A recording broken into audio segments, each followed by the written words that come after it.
La cession de bail, là, dont on a beaucoup parlé, qui est un grand recul pour le droit des locataires, là. C'est le plus grand recul en 46 ans, là.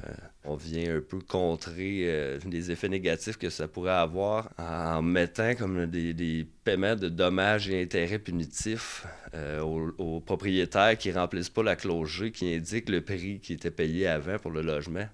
Sauf que dans l'application, on voit mal comment ça va ralentir les propriétaires de ne pas la remplir. Même déjà à l'étape de la prospection, il y a déjà de la discrimination qui se fait, là, mais là, c'est encore plus sélectif par rapport justement au choix que le locataire présent pourrait faire d'un nouveau locataire. Là. Fait que, non, ça enlève vraiment beaucoup de droits et de libertés aux locataires. Aussi, quand on veut quitter en cours de bail, c'était une bonne façon de le faire sans donner de préavis.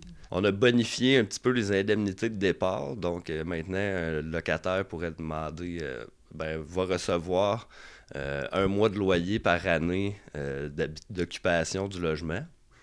Avec un minimum de 3 et jusqu'à concurrence de 24 mois. Là, avant, c'était seulement 3 mois. Donc ça aide un petit peu, sauf que cette mesure-là, elle vient pas comme ralentir l'effritement du parc locatif, puis elle vient pas non plus ralentir la hausse des logements.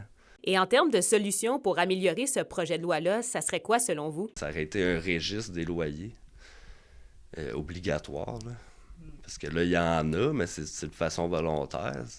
Mais si c'est inscrit de façon obligatoire, ben, on aurait un historique des hausses, on aurait le prix précédent.